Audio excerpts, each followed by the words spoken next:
One of the biggest questions I get asked as a Healthspan nutritionist is, how do I meet my protein needs? What are my protein needs? And how do I meet them with whole foods? So let's start by looking at what the goal is. The goal is that we get 1 gram of protein per pound of lean body weight, with a minimum being about 100 grams of protein a day. So it might sound like a lot, but really it's not that hard to meet if we just follow some basic goals. So that means if you weigh about 150 pounds, but you'd rather weigh 140 pounds, you're probably aiming for about 140 grams of protein per day. And we'll talk about what that looks like. But again, if you're just starting out and that seems like a really high number, and you're just learning, I would love for you to take these tips, but also really try to hit a bare minimum of 100 grams per day. Here at Healthspan, we're working out really hard. We're trying to build some muscle mass, really build that endurance in zone 2. And so we really need protein to support it. Why do we want that much protein? Well, again, protein supports muscle mass. So we know that we need to hit protein threshold, muscle protein threshold, in order to build muscle. So what does that mean? We really need about 30 grams of protein after a workout, especially a strength workout, in order to make the gains on that muscle. Otherwise, it's a little bit like running the bath water with the drain open. We're just not going to be able to build those muscles without both the protein and the strength training. So when we build those muscles and we have more muscle mass, that muscle mass is working for us all day. It's really supporting our metabolic health. When we do cardio, it's really good at burning calories in the moment, but those muscles are burning calories for us all day long, every day. It's also very helpful for recovery to have enough protein on board, and protein is our most satisfying macronutrient. Of fat, fiber, and protein, protein is the one that leaves us feeling the most full and satisfied. There's even a theory called the protein leverage hypothesis, which states that you will eat protein until you will keep eating until your protein needs are met. So if we're eating a high sugar carbohydrate diet and having that hyper palatable standard American diet all day long, we're just going to keep chasing those protein needs, and usually we'll overeat by quite a bit to get them. My strategy, the way I think about meeting our protein needs that's most important, is just always prioritizing whole foods over supplements. Sure, protein powder every once in a while as a boost, or an RX bar as a nice little 12-gram protein boost is just fine. But if we're living on ultra-processed protein sources, it's not the best way. It's not the most nutrient-dense way to meet those protein needs. And again, now that protein is out there in the zeitgeist and we all think we need to meet that number, protein products are putting protein in everything. And so then we get a really ultra-processed diet, which is not what we're looking for. So let's talk about how we can meet it with whole foods. Whey protein, if you are doing a protein powder, is really the most bioavailable protein source. Pea protein, rice protein, soy protein are other vegetarian sources, and those can be okay as well, but unquestionably, whey protein just has the most bang for your buck if it's tolerated. Of course, if you are intolerant to dairy, that's probably not a great choice for you. Some people who are dairy intolerant can still get away with whey protein, but others cannot. So just be really cautious. And if you have a protein powder with whey and it's giving you gas and bloating or giving you other digestive distress, that could be why. So it might be worth trying a vegetarian-based protein source. We do become less efficient at processing our protein. It becomes less bioavailable to us as we age. We do lose digestive enzymes as we age, no matter how nutrient dense our diet is. So some people need digestive enzyme support. That would help us to metabolize our proteins, fats, and carbohydrates.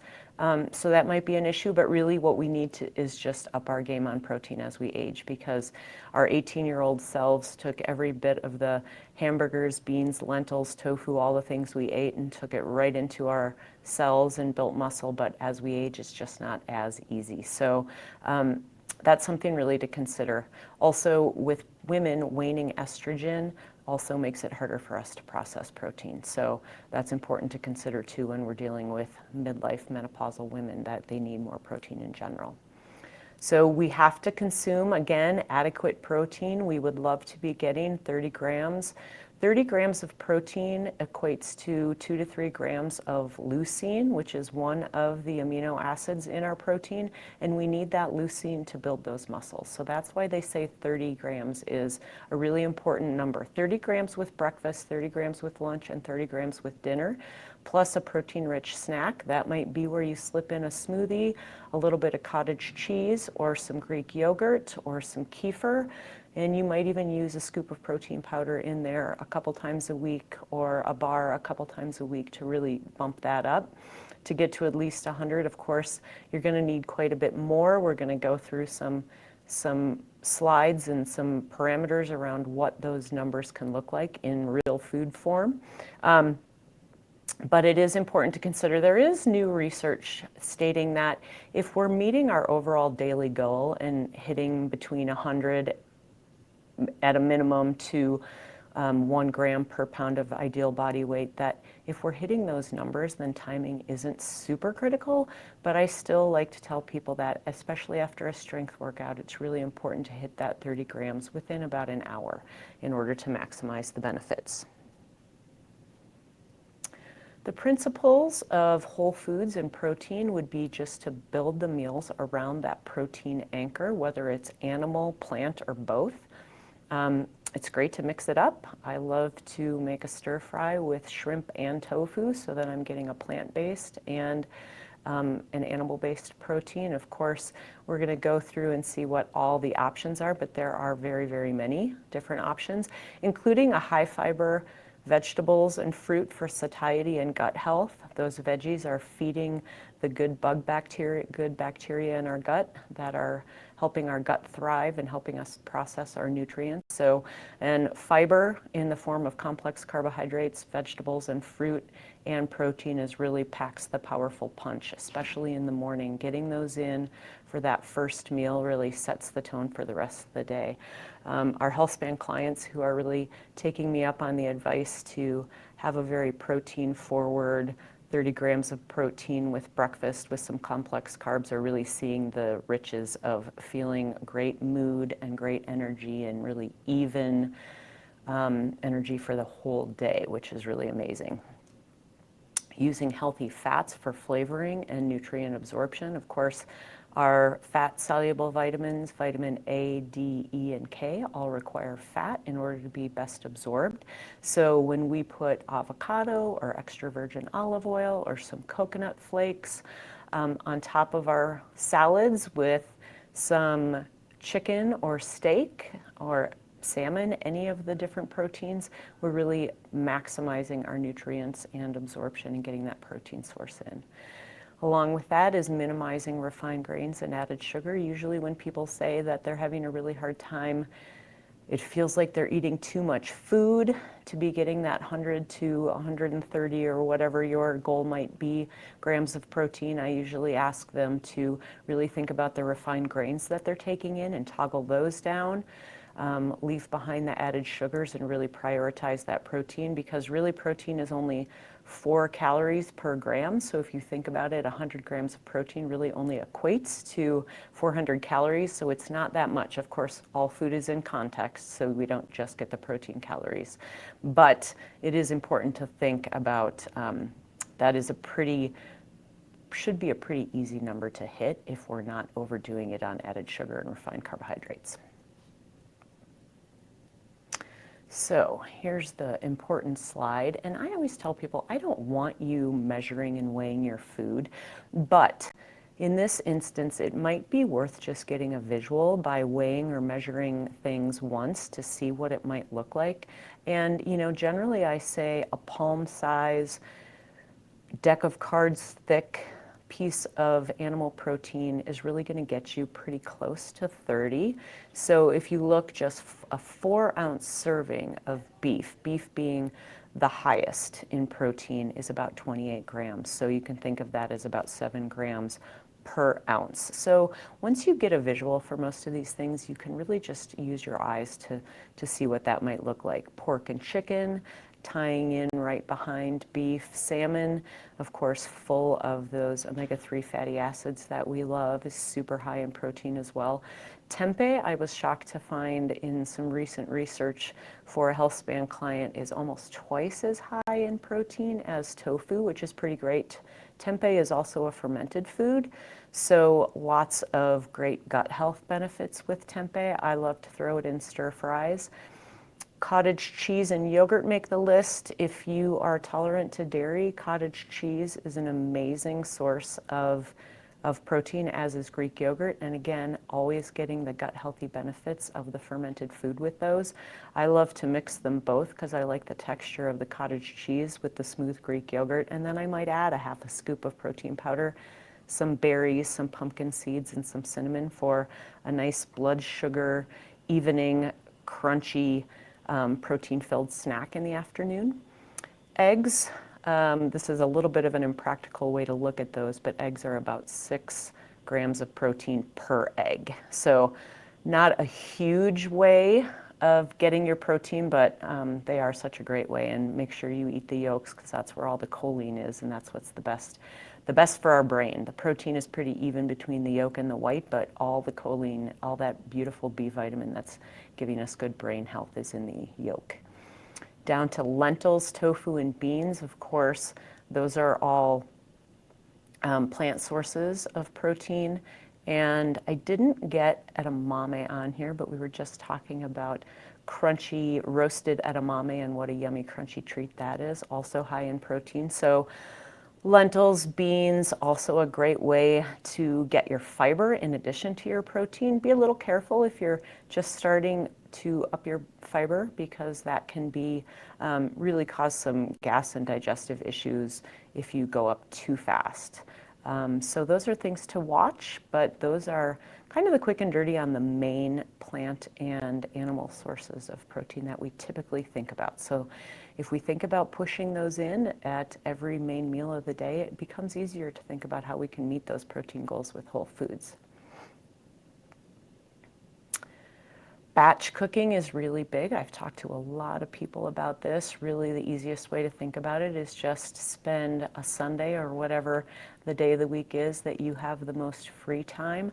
Spend a little bit of time maybe baking some chicken, roasting some salmon. I love to make a big pot of ground beef or ground chicken or ground pork. Put some onions and peppers in there, put lots of whatever spice profile I'm looking for. It might be more of a Thai spice profile or a Mexican spice profile, and freeze it in batches. You can freeze all those things in batches and then just pull those small containers out during the week and keep veggies ready. Saute a big pan of veggies, roast a big pan of veggies. You can keep those in the fridge for 4 to 5 days, and then they're ready to plop a protein on, put it in a glass dish, and you're good to go to work. A great way to have a protein-forward breakfast ready for yourself is egg muffins. There's a little picture of those in there. Those are really easy to Google, really just making a big bowl of eggs, putting in some milk or milk alternative. You can use cheese if you tolerate it, and whatever your favorite vegetables are. Pour them into a muffin tin and you've got grab-and-go eggs on the run the whole week. Add some cottage cheese and you've got a really nice protein-forward breakfast.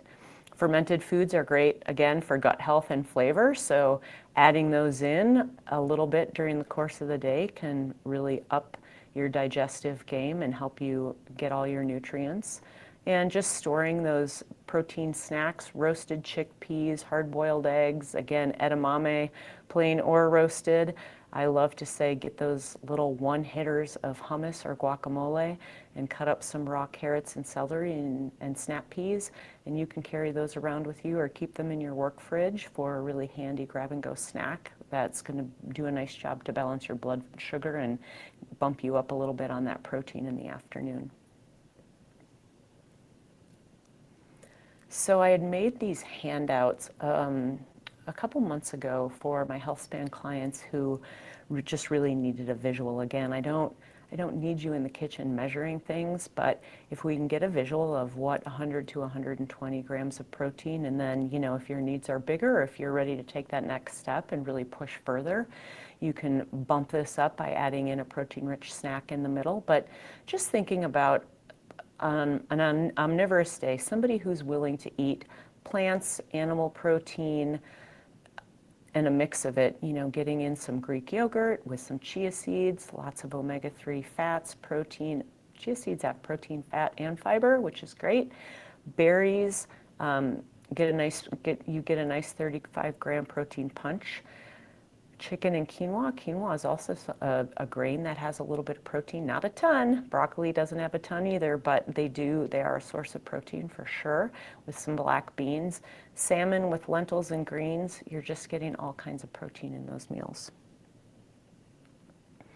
Then I did a template for a vegetarian day, so a tofu scramble with some veggies and a sprouted grain high protein toast.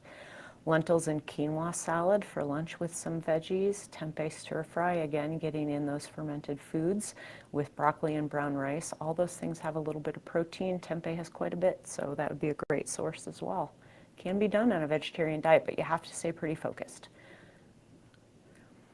And then a dairy-free day. I have lots of people on my caseload who really have a hard time digesting dairy and are lactose or casein intolerant. So for them, I wanted to provide some thoughts on what could be done to meet the protein needs all day. So a plant-based protein smoothie bowl. So using one of those plant-based protein powders in a smoothie bowl would be great. Turkey and hummus. Wrap with veggies, 32 grams of protein, miso glazed salmon. You could definitely add cottage cheese. Sorry, not on this one. This one's dairy free, so no cottage cheese. But again, you could have that as a snack for one of the other ones. The RX bars are a bar that I really like because minimal ingredients, uses egg whites for the protein source. They are relatively high in sugar, but it's all fruit sugar. If you get the fruit ones, the chocolate and chocolate chip ones have a little bit of sugar, but still a pretty modest amount. So those have usually about 12 to 13 grams of protein and are pretty good bang for your buck on the protein bar. A lot of the protein bars are really loaded with too many extra ingredients, lots of things you can't pronounce. So when you look at those bars and pick those bars, please look at the label and really consider how many ingredients are on this, and could I use a different source to get these needs met. Another thing question that I'm getting sometimes is, if it's 7 o'clock at night and I ate dinner 2 hours ago, but I didn't quite hit that protein number, should I be having a protein bar or a smoothie or a protein powder right before bed to hit those targets? And the answer is no. I really want you hitting those throughout the day with whole foods. That's where we're really getting the most out of those nutrients and out of that protein. And so if you missed it at the end of the day, that's okay. Re-rack and start again tomorrow and think about some of these parameters and the different ways that you can hit them with whole foods in the future. So no need to stick extra calories and protein in right before bed. Remember, we love to have that 3-hour window between dinner and bedtime so that our body can go to bed resting and digesting and working on brain function and muscle building and fat burning and metabolizing our cortisol, which might be my favorite thing that we do when we're sleeping well. So really consider having that window, tightened down and closing the kitchen after dinner. So I hope that those little tidbits give you an opportunity to consider how you might be meeting your protein goals in the future, and report back if you have any information or any questions. Shoot me an email. I would love to answer any questions about this. And again, it's just really important that you hit these numbers. And I know it's been something that's been a really big thought in our community. So I wanted to address it, and I hope this was helpful.